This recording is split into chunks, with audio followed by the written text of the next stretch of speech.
I know some of y'all are wondering, Taurean, what took you so long to get to this story, considering it's only been out for a couple of days? Well, y'all know how I like to do when it comes to these stories. I always like to wait for an identity and an image to go along with said identity. But this one was so tricky, and to the point where if I waited any longer, this story probably would fall into obscurity because it took them so long to put up a mugshot, which, by the way, they still have not done.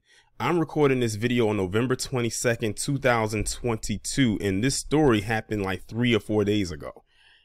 And they still don't have a mugshot of this individual. Now, this is the only picture that's really floating around for this person that I'm going to talk about, who was the shooter at that that Academy nightclub in Colorado.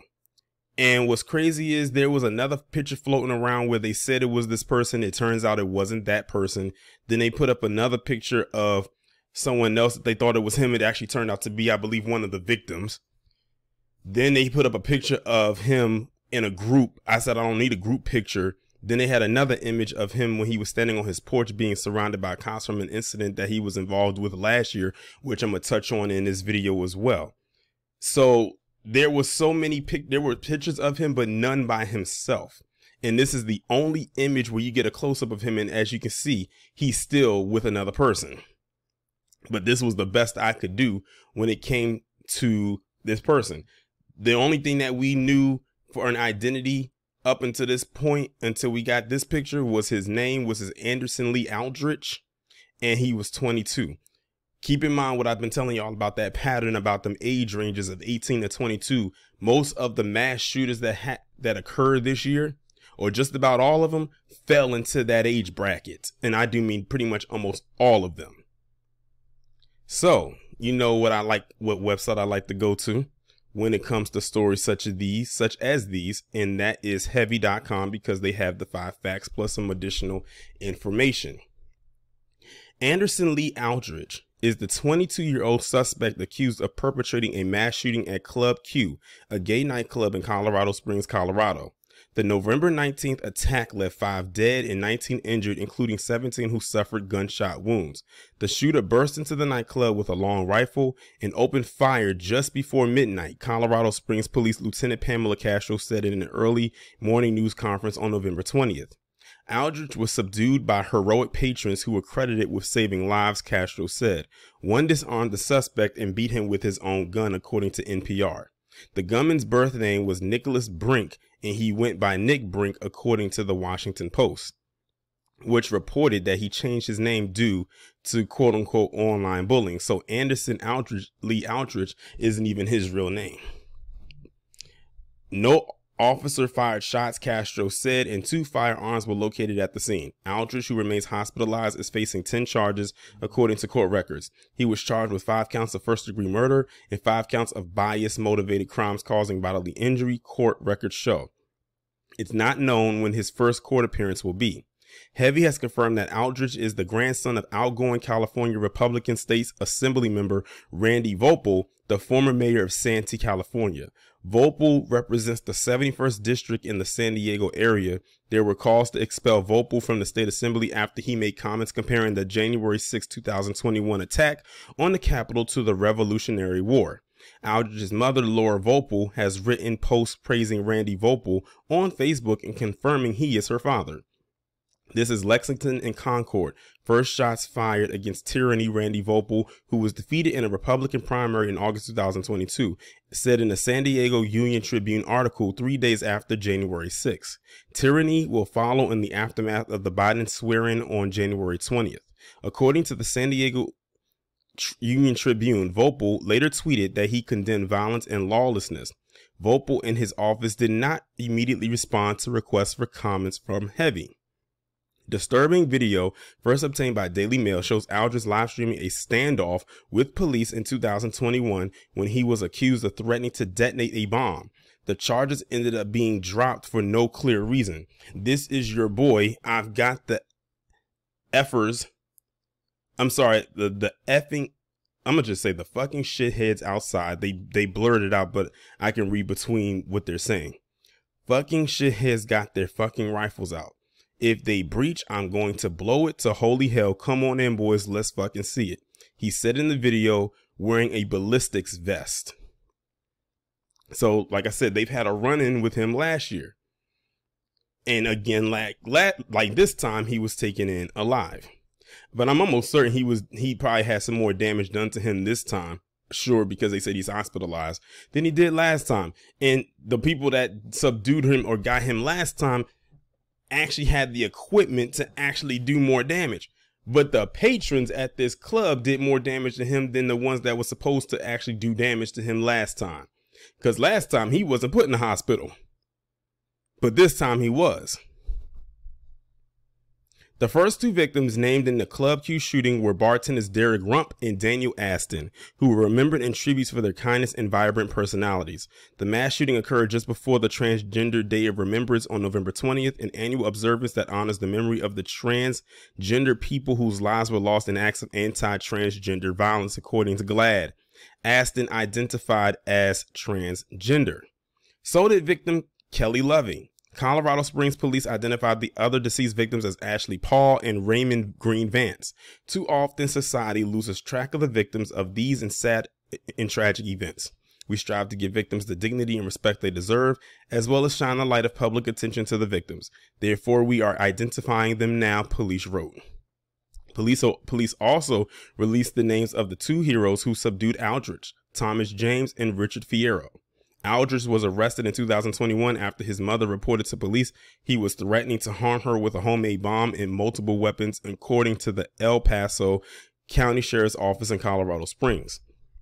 He was arrested after a standoff and charged with 5 felonies, according to a press release at the time, but he was not prosecuted, records show. The El Paso County District Attorney has not commented on why the case was dropped. Now, peep that. This guy threatened to harm his own mother with a bomb that he made at home, and they had a standoff with this dude, and he was charged with 5 felonies, but he was never prosecuted.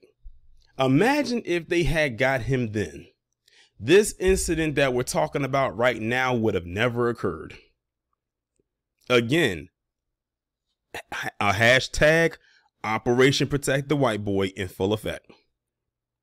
District Attorney Michael Allen said the Colorado Springs shooting is being investigated through the lens of a hate crime. Authorities said that Aldrich is a 22-year-old male. Authorities have not released a photo of Aldrich, and this is, like I said, they really didn't at that point in time, and still really haven't. This is the only picture I have to go off of as far as a clear picture where you can see his face. The photos Heavy has found are a few years old, so he looks younger in them than he likely looks today. Some people are falsely sharing a picture of Raleigh, North Carolina Christmas parade suspect Landon Glass on Twitter and saying it is Aldrich. Glass has nothing to do with the Club Q shooting.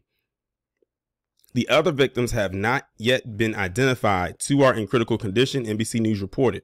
Of the 25 wounded, 19 suffered gunshot wounds while others were injured fleeing, according to CNN. The mass shooting broke out on November 19, 2022, just before midnight on an evening when the nightclub was hosting a drag show. It came in as an active shooting, Castro said in a news conference. Police Chief Adrian Vasquez said in November 2020 news conference that police are working tirelessly to make sure justice is achieved. Club Q is a safe haven for our LGBTQ citizens, Vasquez said, adding that all citizens have a right to feel safe in Colorado Springs. Now, here's what you need to know about Colorado Springs shooting suspect Anderson Aldrich, and now it's about to go into the 5 facts. That was a pretty long intro, because usually Heavy doesn't go that long with the intro. This is almost 10 minutes long. And what I find interesting is that this can almost be compared to that Pulse nightclub shooting that happened in Florida back in 2016. And it was that event right there, which is why we have a Pride Month every June. I mean, I think it's pretty obvious because, you know, it happened in June and all of a sudden they got a Pride Month like that following year. So there it is. So the first point reads, Anderson Lee Aldrich, whose grandfather ran for office on a platform against the swamp and whose mother once tried to find a private boxing coach for him, immediately began shooting people inside, police say. Online records show that Aldrich living at an apartment complex address in the Colorado Springs. Online records indicate he shares that address with his mother, Laura Vopel, age 44, who works as a support engineer and previously lived in California. The Washington Post reported that Aldrich had a quote-unquote tumultuous past growing up Nicholas Brink in San Antonio, Texas. His mother was arrested for suspected arson when he was 12, although she was convicted of a lesser charge, the Post reported. It seems very generational, if you ask me. His mother was charged with arson, but convicted of a lesser charge. Yet this dude he did make a homemade bomb and tried to detonate it, I believe, with his mother inside, and he was hit with some charges, but they ended up not charging him really much of anything. He pretty much walked. At age 15, he became the target of a particularly vicious bout of online bullying in which insulting accusations were posted to a website along with his name, photos, and online aliases. So it basically sounded like he was doxxed. The Post reported, adding that a YouTube account under his name featured a crude profanity Latin animation under the title Asian Homosexual Gets Molested. Laura has praised her father, outgoing California State Representative Randy Vopel, in Facebook posts writing, "Keep up the work, Dad. You work hard to improve our lives, and a lot of us take notice." On Aldrich's birthday, Laura Vopel wrote on Facebook, "My boy's 15th birthday. He got head to toe 6'3", ghillie military suit, and he is surfing cloud 9. She tagged her mother, Pamela Pullen, in the post, who Ancestry.com records confirm is Randy's ex-wife. I wonder if that's his mother right here in this picture with him. Facebook posts made by his mother revealed that he had been dealing with mental health issues, of course. She posted often about her son in a Facebook group for women involved in the Church of Jesus Christ of Latter-day Saints in the Colorado Springs area. In one post in July 2021, she asked for help finding a criminal defense attorney. "Hello, sisters. Does anyone know of a fantastic defense attorney? I ask this with a heavy heart, but my family really needs some help at this time. We have cash to retain good counsel. Thank you." Her post about needing a criminal defense attorney came just after her son was arrested. In February 2022, she wrote, "Hello, sisters. Can anyone please help recommend a great trauma/PTSD therapist?" and indicated it was for a 21-year-old, which Aldrich then was. She asked in May 2022, "Can anyone refer my son to a private boxing coach? He's 6'6", he's 6'6" tall and hits like a freight train. Can I find a good gym or anyone serious? He has made huge life changes and needs this." So this woman, his mother, literally is crying and begging out for help in this group, because just based on everything that she has written in these posts that I'm reading, her son is off the chain. It seems to me he has some violent tendencies. And all of these posts that were written were from this year, starting in February. Then she wrote another one in May. Well, she started in July of last year. Then it was a break off point. Then it came back in February of this year. Then she wrote another one in May of this year. And they all pretty much say or start off the same way. "Hello, sisters. Can someone help me with this involving my son?" In 2021, she wrote, "Does anyone have an extra heavy duty fan they would like to donate to my son? He's in University Village apartments and it's 80 degrees in his apartment and no fan. They put it in a new AC, but it doesn't blow any air out. I swear they need to clean those ducts. He doesn't have any cash, so I thought I would ask you." So it also sounds like to me, she doesn't have her stuff together either. Randy Vopel was defeated after redistricting forced two Republicans to run against each other. Heavy has reached out to numerous members of Vopel's office to seek comment from him, including his chief of staff. Randy Vopel was elected to represent California's 71st Assembly District in 2016. Before joining the Assembly, Randy served on the Santee City Council between 1996 and 2000, and then served as mayor between 2000 to 2016. Randy is a Vietnam veteran, serving 2 tours in the conflict with the U.S. Navy. After leaving the service, he worked nearly 40 years in the insurance industry. Randy and his wife Susan live in Santee, where they raised their 2 children. After Heavy was first to report the suspect's familial tie to Randy Vopel, the Denver Gazette also confirmed the relationship as well. In Colorado Springs, the police chief told the assembled media that Aldrich, age 22, had entered the gay nightclub and opened fire. The suspect entered Club Q and immediately began shooting people inside. At least 2 heroic people confronted and stopped Aldrich from being able to harm others, the chief said. The witnesses were not identified. The FBI was on the scene and police were still working to identify the victims who had died, he said. Aldrich used a long rifle. The first 911 call reporting an active shooting at Club Q came in just before 11:57 p.m. The suspect was in the hospital, Castro said, but she did not know the gunman's condition or how the shooter sustained the injuries. In a press conference on November 20, 2022, Castro said police responded within seconds, and by 12 a.m., the first officer arrived at the scene. By 12:02 a.m., the suspect was in custody, she said. Vasquez told the media the shooting lasted about a minute. The suspect was located inside. We had numerous people transported to multiple local hospitals by ambulance and police vehicles, she said. We did get numerous calls on this, Castro said. Castro said closing time for clubs in Colorado Springs is 2 a.m. Numerous homicide detectives were processing the scene, and vehicles at the scene needed to remain until they were fully processed. According to the New York Times, Vasquez said the suspect had not spoken with police and did not appear to have anything at the crime scene. That was a lot for just the first point. That was an immense amount of information for just point number 1. Remember, we got 4 more points to go. And speaking of, let's get to point number 2, which says Anderson Aldrich was previously involved in a standoff following a bomb threat.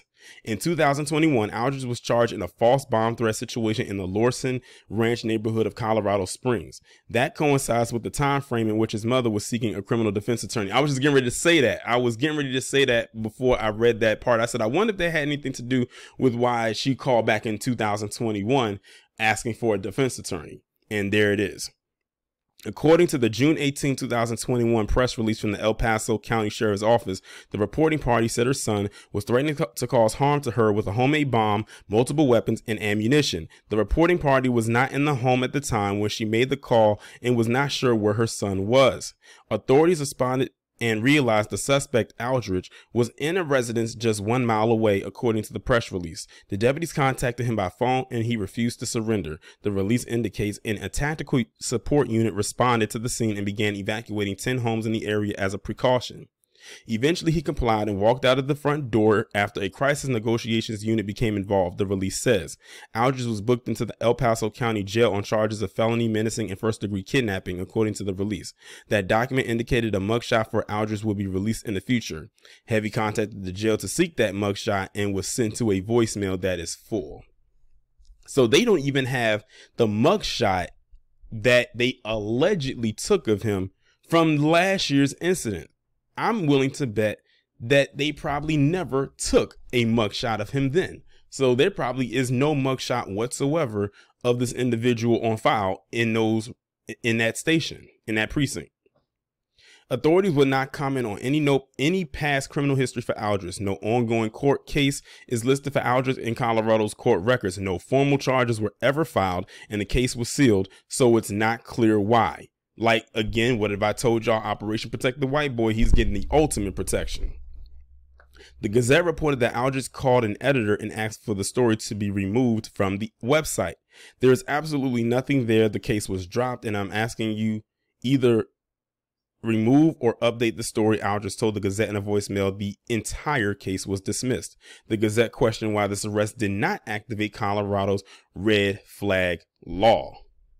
I had to step away from the picture in the article right quick to look up what a red flag law was, because I heard it before, but I didn't want to just give out a definition and wasn't sure.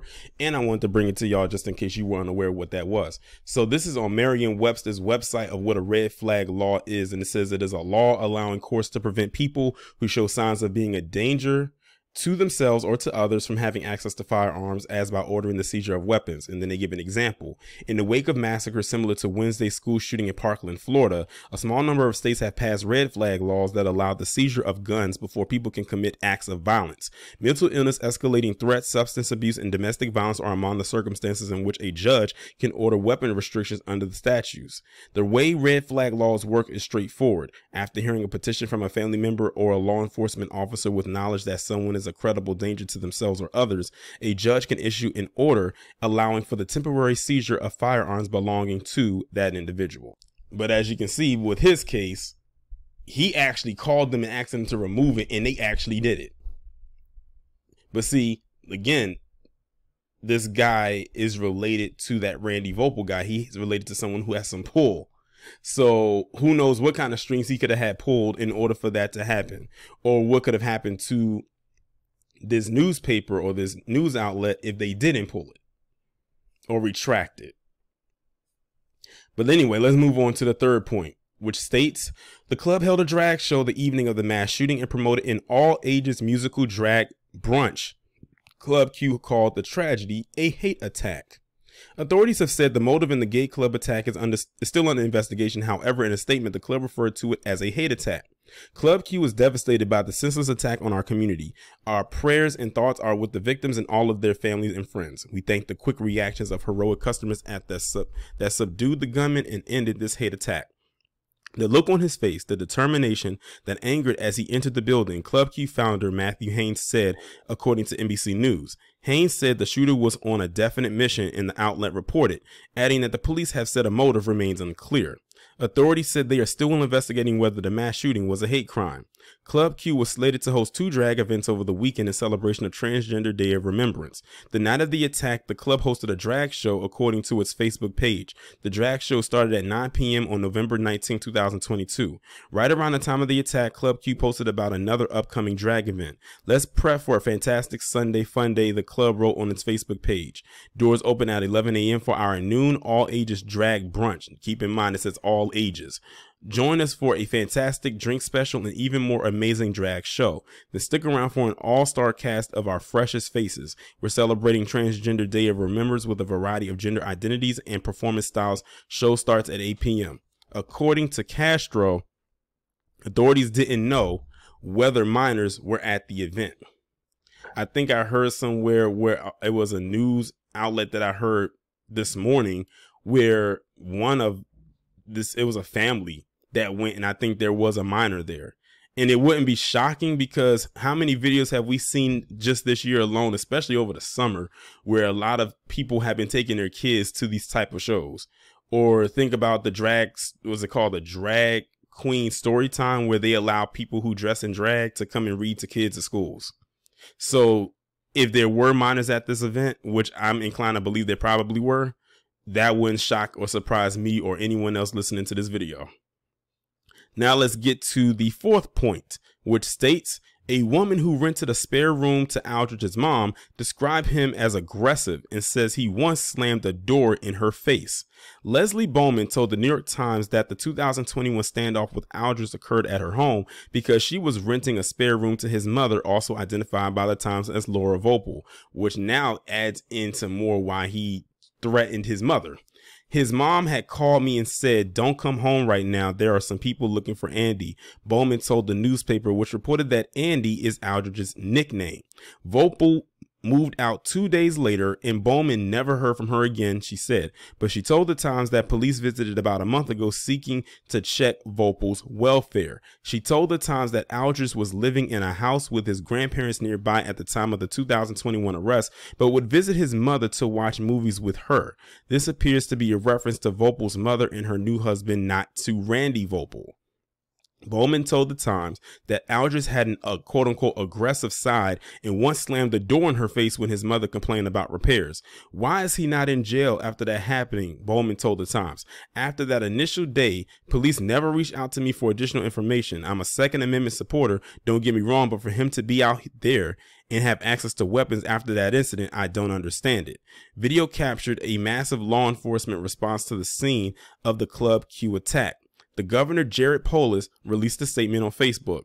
The Club Q shooting in Colorado Springs was horrific, sickening, and devastating news to wake up to. My heart breaks for the family and friends of those lost, injured, and traumatized in this horrific shooting. I have spoken with Mayor Suthers and clarified that every state resource is available to local law enforcement in Colorado Springs. We are eternally grateful for the brave individuals who blocked the gunman, likely saving lives in the process, and for the first responders who responded swiftly to this horrific shooting. Colorado Colorado stands with our LGBTQ community and everyone impacted by this tragedy as we mourn. Authorities would not say whether Aldrich said anything during the shooting. Some of this is almost making me kind of glad that he is alive, because I'm almost curious now, what was his motive to go in there and do what he did, even though it's pretty much cut and dry that they're going to stick with this being labeled as a hate crime. Now we have made it to the last and final point of the article, which states Aldrich had ties to the Church of Jesus Christ Latter-day Saints, but he hadn't been active for some time. Aldrich was affiliated with the Church of Jesus Christ of Latter-day Saints, which condemned the attack and suspect and said he had not been active for some time.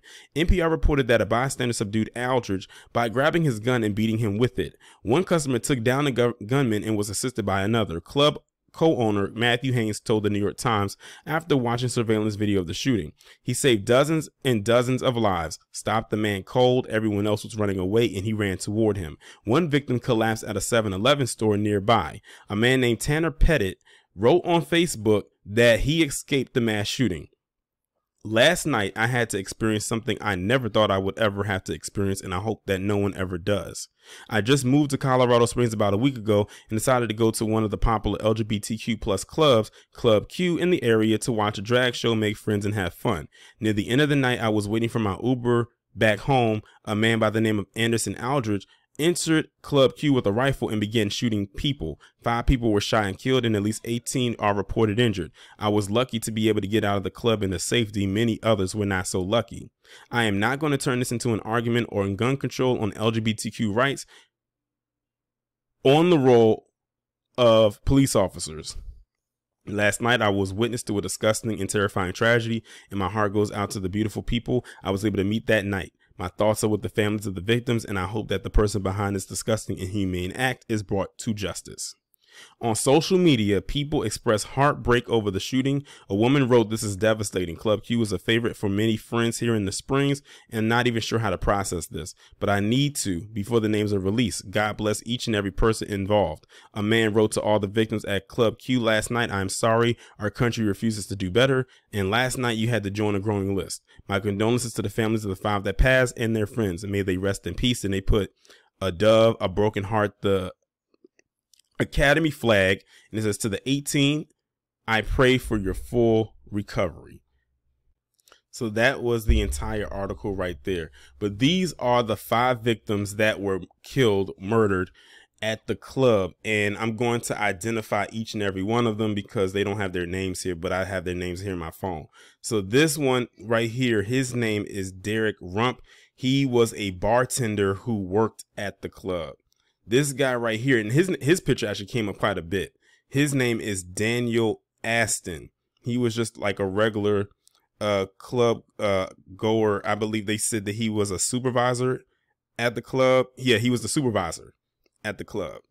The next person is Ashley Paul. I'm hoping I'm pronouncing her name correctly. She was just a person that actually just attended the club. They said she was a mother, and, you know, she was a daughter and all of that good stuff right there. The next person is this individual right here whose name is Kelly Loving. And that was just a person that actually was just, again, a person attending the club. And the last person right here, their name is Raymond Green Vance. They said he was visiting the club for the first time with his girlfriend. And they said they were celebrating a birthday. And they also go on to say that they were dining with the person named Richard Fierro, who was the person who ended up subduing Anderson Aldrich. So these are all of the victims right here who were murdered at the hands of Anderson Aldrich. Now, before I end this video off, I have to say this.